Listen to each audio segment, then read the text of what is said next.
دباقا ما ترى في خلق الرحمن من تفاوت فارجع البصر هل ترى من فطور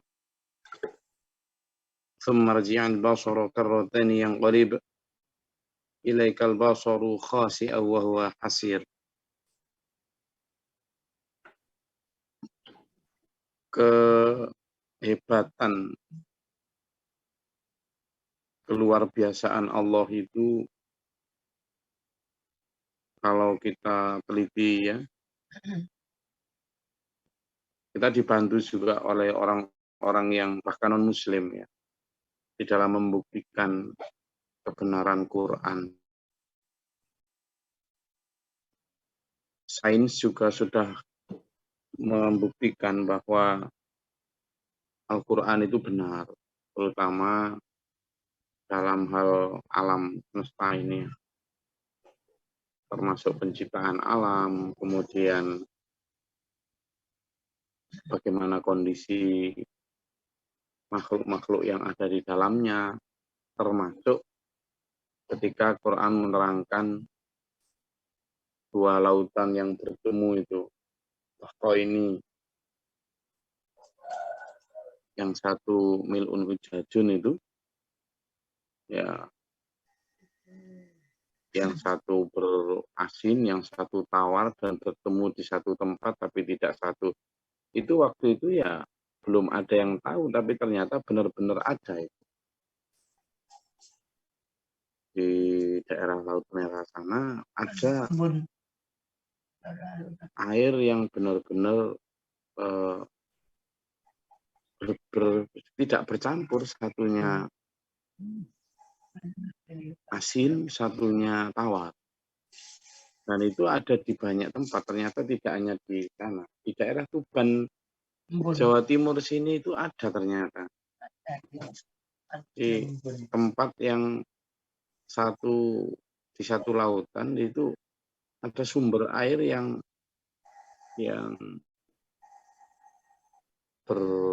rasanya itu tawar, tapi di sekitarnya asin, dan itu tidak bercampur. Nah, itu semua sudah diterangkan oleh Al-Quran. Jadi sesungguhnya kalau manusia ini tidak percaya Quran, itu sebenarnya tidak percaya fakta, tidak percaya ilmu. Quran itu tidak hanya sekedar tulisan atau dongeng, seperti yang disampaikan oleh rektor ITK atau mana dari Kalimantan yang katanya dia tidak suka membaca Quran karena Quran itu isinya hanya dongeng-dongeng, cerita-cerita orang terdahulu. Itu kalimat yang sudah pernah diucapkan oleh mulut orang-orang jahiliyah dulu ketika tidak suka dengan Al-Quran dengan mengatakan in hadza illa asatirul awwalin. Ini tidak lain hanyalah dongeng-dongeng orang-orang terdahulu. Kaum jahiliyah zaman itu 1400 tahun yang lalu sudah pernah mengatakan itu. Lalu sekarang ada seorang rektor, profesor yang juga mengatakan hal yang sama. Jadi itu membuktikan betapa setan itu memang ada ya. Setan yang memberi bisikan kalimat penolakan Quran di dalam hati orang-orang jahiliyah 1400 tahun yang lalu, setan yang sama juga yang membisikkan kalimat penolakan sama persis di hati seorang profesor. Ya, makanya ini yang membuktikan bahwa ayo kita hati-hati karena manusianya bisa mati tapi setannya tidak. Di dalam ayat ini dan di dalam banyak ayat lain ya, di mana Allah menciptakan 7 langit itu berkali-kali disebutkan di dalam Al-Quran. Nah, ada perbedaan pendapat ulama tentang yang dimaksud langit ini seperti apa. Saya menyatakan langit ini seperti level-level tingkatan untuk sampai ke Sidratul Muntaha. di mana kita tidak bisa membatasi itu secara fisik. Berapa kilometer sih lapisan pertama, berapa ratus atau juta kilometer lapisan kedua, tidak tahu kita.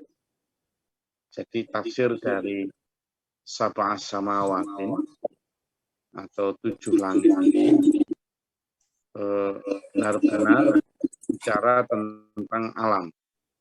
Nah, yang berpendapat seperti itu karena mereka menganggap bahwa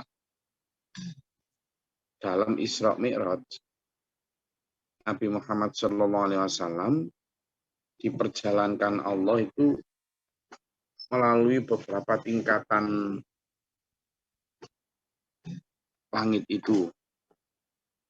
Di langit pertama ketemu Nabi ini, di langit kedua ketemu Nabi ini, di langit ketiga ketemu Nabi ini, di langit keempat sampai langit keenam ketemu Nabi ini. Gitu. Nah, tetapi ada beberapa mufassirin juga yang mencoba menghubungkan keberadaan langit ini dengan sains. Bahwa yang dimaksud dengan 7 lapis itu adalah 7 lapis atmosfer. Karena memang secara ilmiah, planet bumi ini itu dilapisi oleh 7 jenis atmosfer. Ya, nanti kita coba lihat. Ada stratosfer, ada ionosfer, macam-macam. Yang dulu juga pernah sudah saya sampaikan di kajian ini. Nah, apapun itu, tetapi yang jelas itu tetap sesuai dengan sains dan bisa dibuktikan, gitu ya. Karena kalau kita lihat 7 langit itu dalam Al-Quran pun ada, di dalam ilmu pengetahuan pun ada. Satu di antara gambaran kalau kita merujuk pada pendapat yang kedua, yakni bahwa 7 langit itu adalah 7 atmosfer yang ada di bumi, gitu ya, yang melindungi bumi dari hantaman benda-benda langit. Itu di sana ada yang disebut dengan troposfer, stratosfer, mesosfer, termosfer, eksosfer, dan seterusnya. Mulai dari 10 km dari bumi, kemudian 30 km dari bumi, 50 km dari bumi. Lapisan-lapisan itu juga ada fungsinya masing-masing. Jadi ada 7 lapis, yakni bisa nginget-nginget. Troposfer, ozonosfer,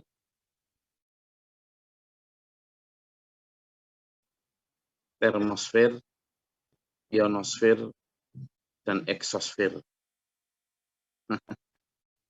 Masa ingat itu ya.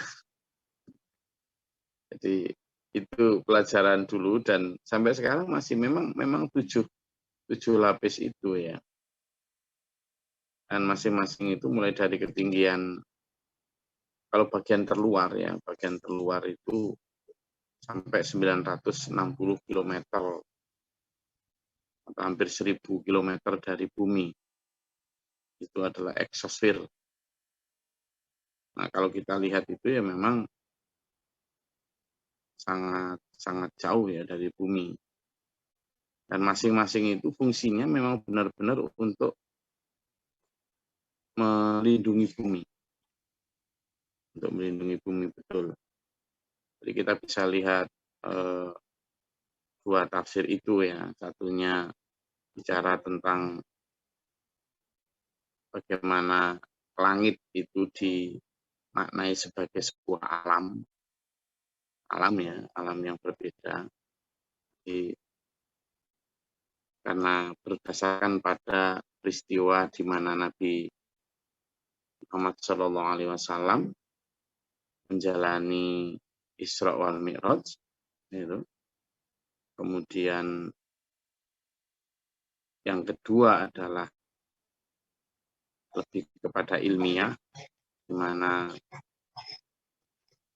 memaknai 7 lapis langit itu adalah 7 lapis atmosfer di dalam bumi. Nah, 7 lapis atmosfer itu memang benar-benar ada secara ilmiah, gitu ya, secara ilmiah. Nah, sekarang tergantung kita mau percaya yang mana, tapi yang pasti itu benar-benar ada, itu benar-benar bisa dibuktikan secara ilmiah.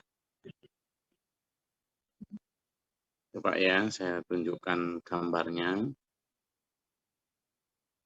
di mana lapisan-lapisan langit itu bisa kita pahami sebagai firman Allah yang bisa dibuktikan secara ilmiah.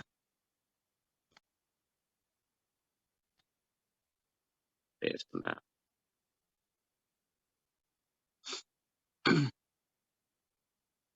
Masih ngantuk atau gimana nih?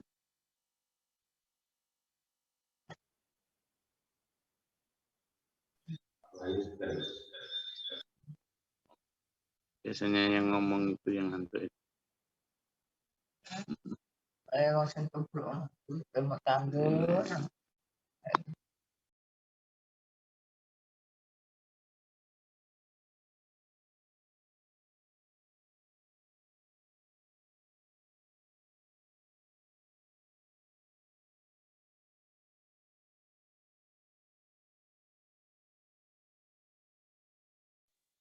Kalau saya melihat ini ya, ini ada gambar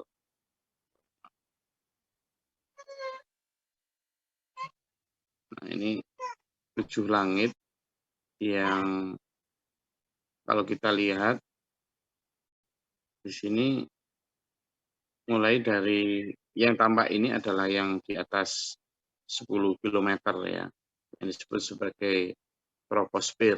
Di sini masih tampak yang paling atas di sini adalah eksosfer, itu 400 sampai 930 km.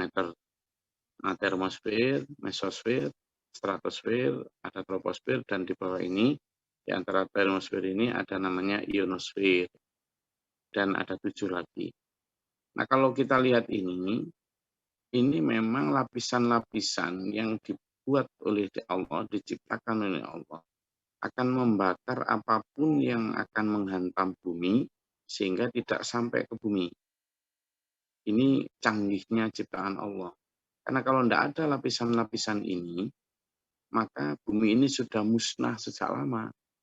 Karena banyak komet, banyak meteor, banyak benda-benda langit, serpihan dari planet atau dari bintang lain yang berlalu lalang itu miliaran di angkasa sana. Yang itu kalau tidak diatur oleh satu mekanisme hebatnya Allah, ini bisa menghantam bumi dengan cepat dan hancur. Dan ini diciptakan oleh Allah untuk memastikan bahwa bumi tetap aman. Ya, bumi tetap aman. Nah, ini ada ionosfer tadi yang tidak tampak tadi. Jadi ada 7 lapisan ini.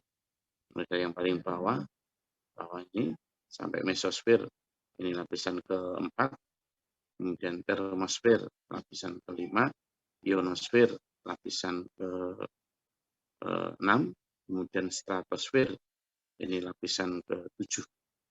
Nah, ini yang melindungi bumi dari ancaman kehancuran. Videonya juga ada, nanti kalau kita lihat ya, saya bisa share di sini. Jadi,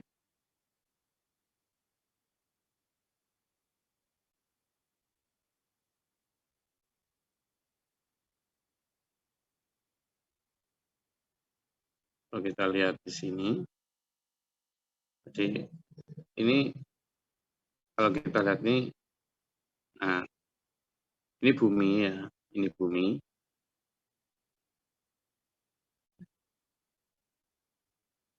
Nah, jadi kalau yang disebut dengan ionosfer apa segala macam itu dibedakan menurut jenis gasnya, jenis gas atau jenis zat yang melapisinya. Nah, ini lapisan pertama yang disebut ini troposfer, ini lapisan pertama. Ini troposfer, lapisan pertama. Ini lapisan terdekat di bumi. Jadi itu yang membentuk sekitar 90% dari bumi atau lapisan atmosfer itu, yakni troposfer itu yang terdekat, yang tadi saya sebut dengan 10 km jauhnya dari, jadi mulai dari tingkat paling bawah sampai 10 km ke atas. Biasanya pesawat-pesawat itu di bawahnya itu, jadi di bawah 10 km itu, atau 10.000 meter. Nah ini sekitar itu tadi, sekitar 12 km dari bumi ini, itu ya. Kemudian di lapisan itu udara masih tergolong stabil, tidak terlalu panas, juga tidak terlalu dingin. Disitulah manusia bisa hidup. Ya.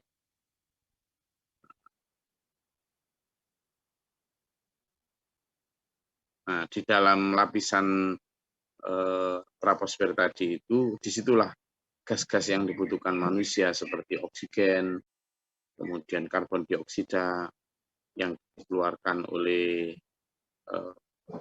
tumbuh-tumbuhan pada saat malam, kemudian manusia mengeluarkan karbon dioksida di waktu pagi dan malam, sehingga malam itu ketika siang itu diserap oleh tumbuh-tumbuhan dan tumbuh-tumbuhan mengeluarkan oksigen, sementara manusia menyerap oksigen, sehingga ketika siang itu kita cenderung seger ketika di bawah pohon karena karbon dioksida yang kita keluarkan langsung diserap oleh pohon. Ya, itu di lapisan itu. Nah, ini dari karbon dioksida, oksigen, O2 ini ya. Masih ingat pelajaran dulu. Ini yang berada di lapisan 10 km pertama.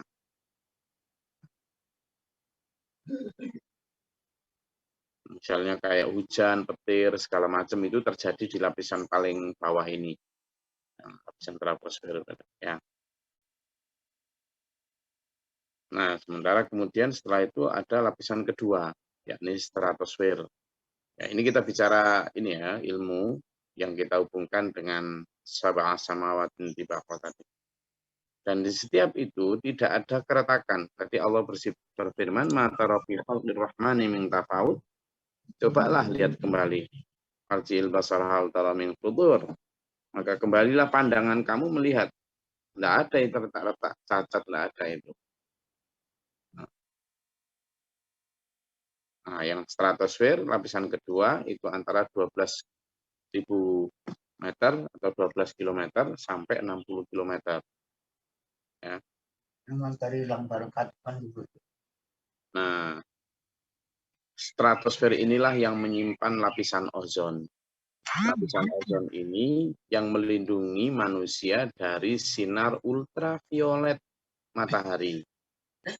Kalau tidak ada lapisan ozon ini, sinar matahari akan langsung membakar manusia. Maka lapisan di stratosfer ini atau di lapisan ozon ini, ya, stratosfer ini adalah lapisan ozon, nggak kelihatan sih ya, tapi di situ Allah menciptakan satu lapisan yang melindungi makhluk termasuk kita dari sengatan sinar ultraviolet yang sangat berbahaya. Kalau tidak ada ini, ya, tuh. Di atas 12 sampai 60 km.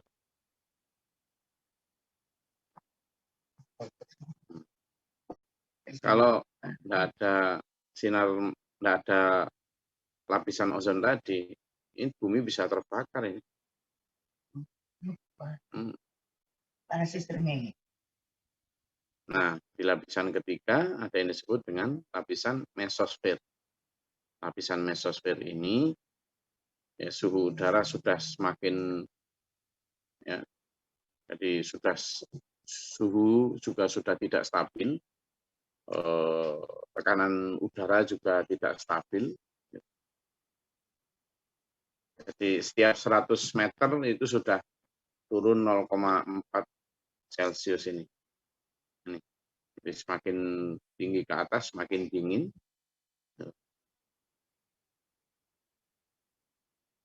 Nah, di lapisan itulah meteor atau batu-batu yang ada di langit itu akan hancur kalau menabrak atau masuk ke dalam lapisan stratosfer tadi.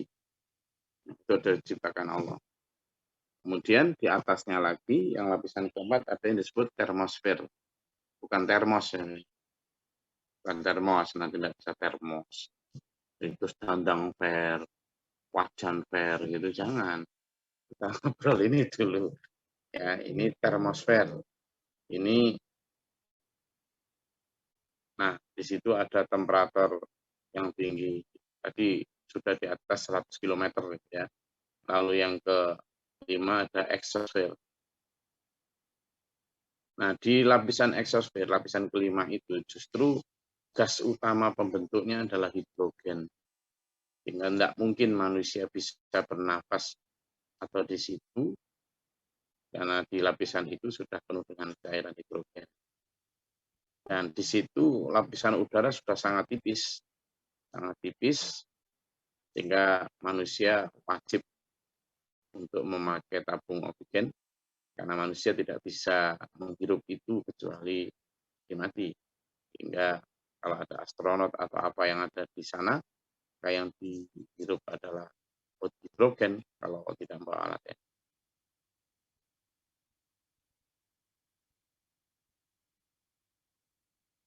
Nah, juga kemudian ada ozonosfer itu, lapisan yang kemudian menjadi semacam masker, menjadi semacam shield atau pelindung ya, dari sinar ultraviolet yang tadi itu.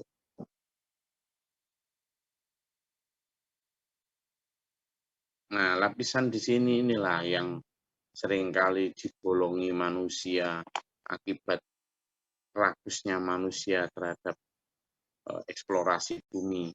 Mereka yang kemudian melepaskan zat-zat adiktif, zat-zat yang tidak baik dari pembakaran fosil seperti knalpot kendaraan atau pemakaian air conditioner yang berlebihan, AC, kemudian dari pabrik-pabrik, asap yang luar biasa itu jutaan knalpot, jutaan pabrik, itu terakumulasi itu yang kemudian merusak lapisan ozon. Padahal lapisan ozon itulah yang paling luar melindungi bumi ini dari dampak buruk jika sinar matahari langsung ke bumi.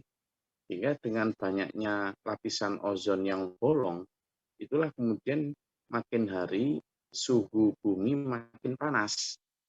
Ini yang disebut sebagai global warming atau pemanasan global. Karena emisi karbon yang dilepaskan oleh industri di bumi ini itu kadang sudah melampaui ambang batas. Manusia terlalu berlomba-lomba untuk menciptakan barang-barang demi kebutuhan hidup hedonis manusia yang rakus, yang membeli atau membutuhkan barang-barang yang sebenarnya tidak perlu. Tapi mereka demi gaya, demi pola hidup, lalu mereka itu tadi membeli, menciptakan barang-barang yang tidak perlu. Sehingga pabrik-pabrik pun makin banyak diciptakan dan asap pun makin banyak. Dan itu yang secara tidak langsung menciptakan lubangnya, bedahnya lapisan ozon. Jadi bahaya itu justru dari bumi sendiri oleh manusia. Gitu. Makanya sekarang itu banyak penyakit-penyakit yang nggak bisa dideteksi. karena itu tadi bedahnya lapisan ozon.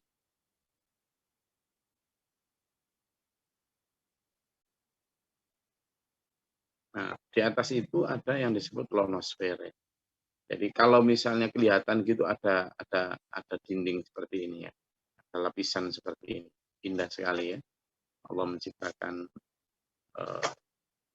bumi ini. Nah,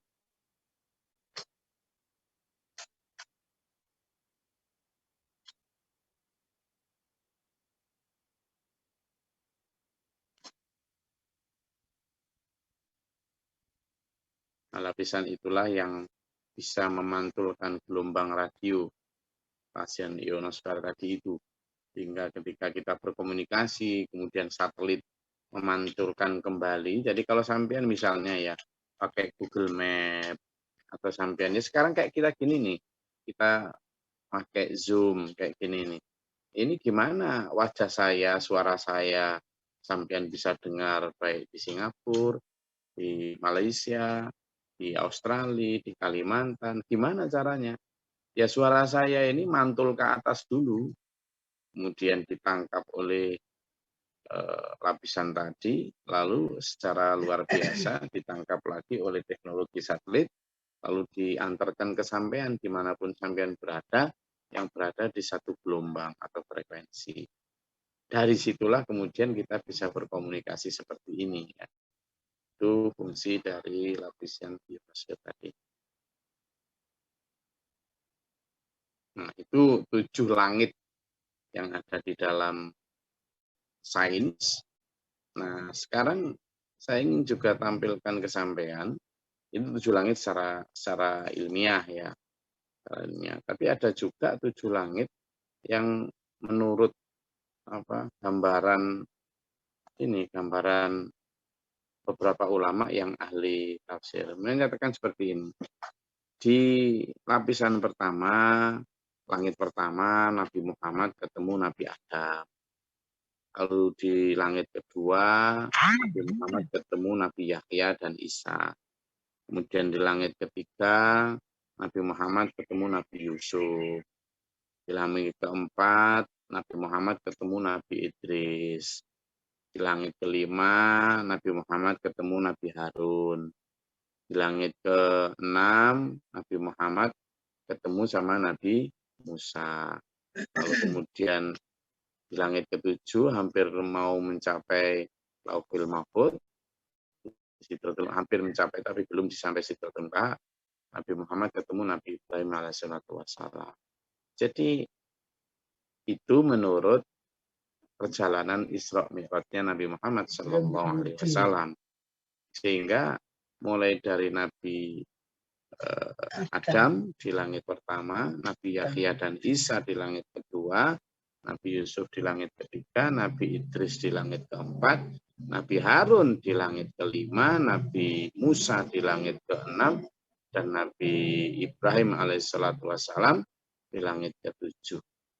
Wallahu a'lam. Yang jelas, tadi saya sebutkan tadi bahwa 7 langit itu jika dilihat dari sains atau ilmu pengetahuan seperti itu penjelasan. Dan jika dilihat dari sejarah atau cerita tentang Isra Mi'raj begitu. Wallahu a'lam seperti apa 7 langit itu, kewajiban kita untuk mengimaninya. Itu ya, mengimaninya. Lebih dari itu, saya ingin ngajak sampean untuk mengatakan begini. Kalau Allah menciptakan 7 langit hanya untuk satu planet yang bernama bumi, sudah sebegitu hebatnya. Padahal bumi itu hanya bagian kecil dari apa yang disebut sebagai tata surya, yakni planet yang mengelilingi matahari. Sementara matahari ini adalah bintang yang dikelilingi oleh sekitar 9 planet dengan beberapa satelit tiap planetnya. Nah, rombongan yang bernama matahari dan planet-planetnya ini disebut tata surya. Satu paket ini ya, ada matahari, bumi, bulan, dan sebagainya. Padahal tata surya ini satu di antara sekian miliar tata surya lain di dalam galaksi yang disebut sebagai galaksi Bima Sakti atau Milky Way Galaxy. Ya, itu. Jadi ada miliaran matahari dengan puluhan miliar planet seperti bumi ini di dalam satu rombongan besar yang bernama galaksi Bima Sakti atau Milky Way Galaxy. Bisa kita bayangkan berapa besarnya itu. Nah, padahal di alam semesta ini ada miliaran galaksi yang diciptakan Allah. Dari situ dulu, makanya Allah sangat melarang kita bersikap sombong, karena sampean bisa bayangkan betapa kecilnya kita. Jangankan di hadapan Allah, di hadapan alam semesta aja loh, kita itu debu yang tak tampak. Kok terus kita sombong, menantang Allah, tidak mau taat pada Allah. Ini namanya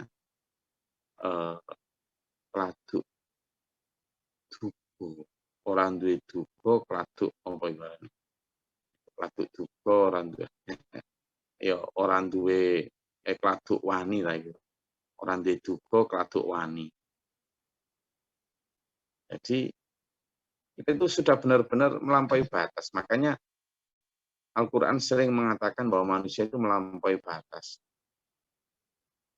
Jangankan berhadapan dengan alam semesta ya. Berhadapan dengan bumi ketika ada gempa, tsunami aja kita udah mewek.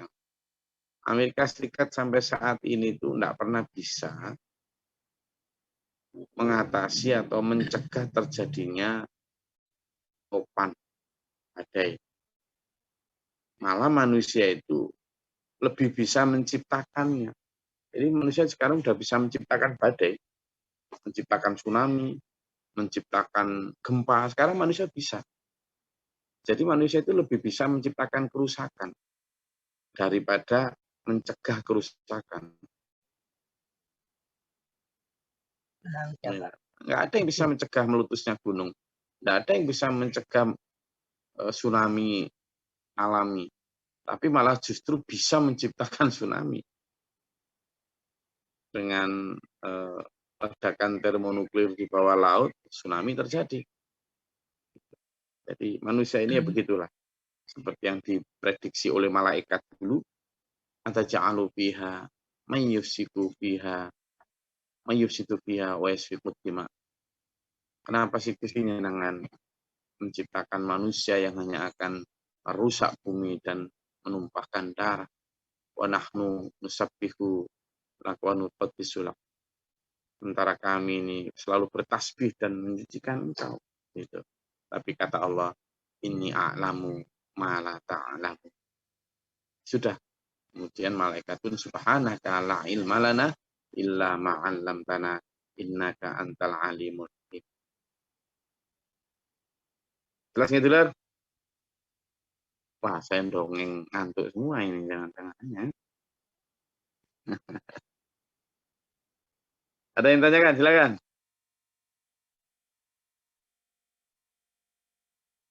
Sudah menggawe.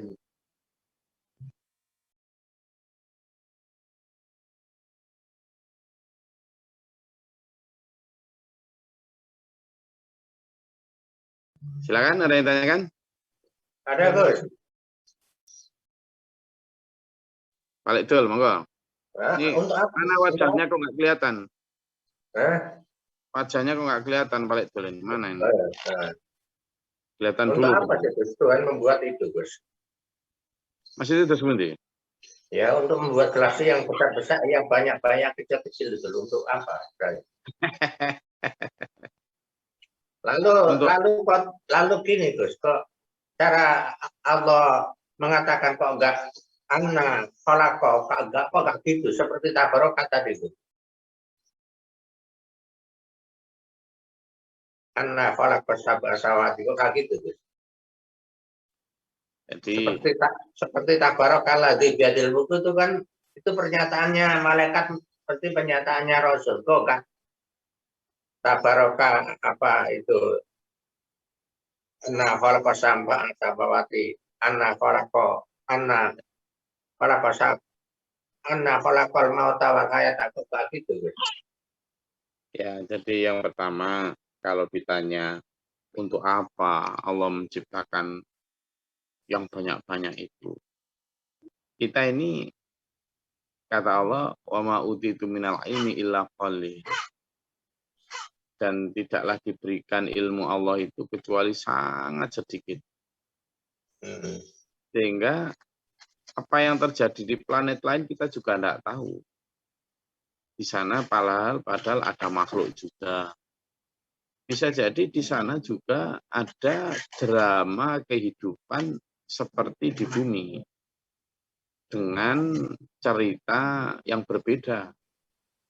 Di planet-planet dan galaksi lain sana juga ada mungkin ya wallahu a'lam ada pengutusan nabi, ada atau mungkin dengan cerita yang sama sekali berbeda. Makhluk yang ditaruh di bumi bentuknya seperti ini, manusia. Bernafasnya pakai oksigen.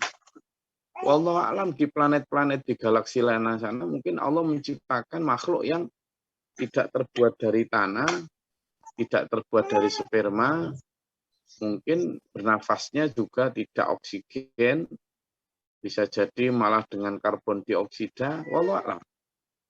Jadi Allah sendiri yang bermain dengan ciptaannya. Makanya itu disebut wa ma hadzil hayatid dunya illa la'ibun wa lahun. Buat Allah ini adalah kehendak Allah dengan segala macam sandiwaranya. Dan kita jangan merasa bahwa bumi ini adalah center of universe atau pusat alam semesta. Tidak. Bisa jadi kita di planet bumi ini hanyalah bagian kecil dari sandiwara atau drama yang diciptakan Allah di semesta. Kita ini hanya bagian kecil saja. Jadi kalau pertanyaannya untuk apa? Bisa jadi di planet lain sana Allah juga makhluknya juga ada Abdullah lain, ada glory lain yang juga sedang mengatakan untuk apa sih Allah menciptakan bumi dengan planetnya itu? Nggak penting, kan gitu.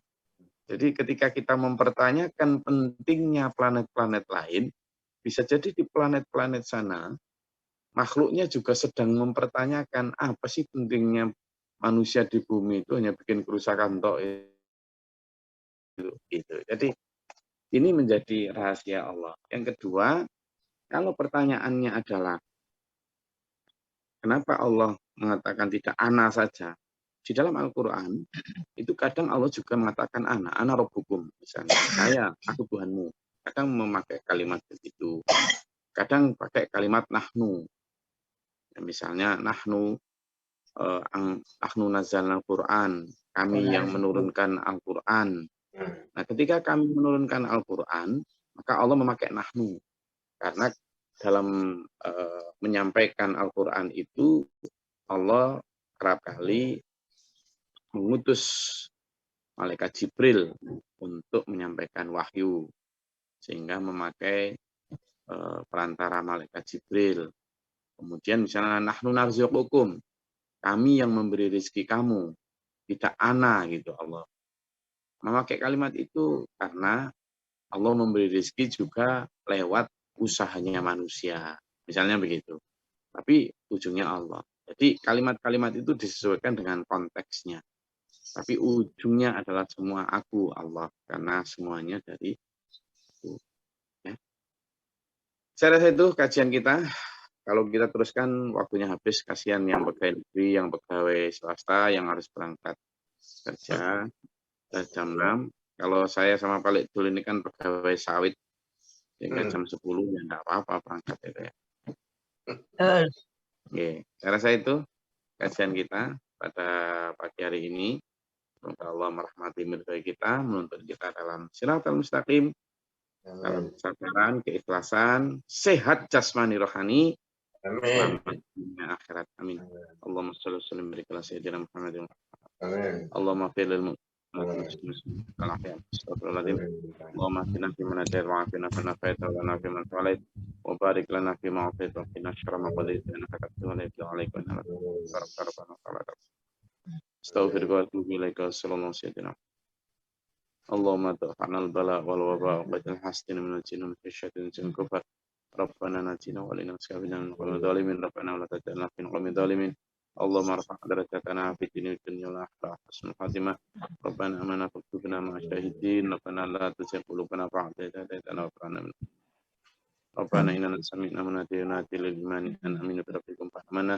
Rabbana faghfir lana dhunubana wa kaffir 'anna sayyi'atina wa tawaffana ma'al abrar. Rabbana waj'alna muslimina laka wa qaddatana mata muslimatan lak wa arina manasibana tub 'alaina innaka tawwabur rahim. Rabbana atina fid dunya hasanah wa fil akhirati hasanah wa qina adzabannar. Rabbana ighfir lana sabra wa sabila lana wa tawaffana muslimin. Rabbana taqabbal du'a subhana rabbika rabbil 'izzati amma yasifun wa salamun alal mursalin. Alamin. Alhamdulillahirabbil alamin. Wassalamualaikum warahmatullahi wabarakatuh. Waalaikumsalam warahmatullahi wabarakatuh.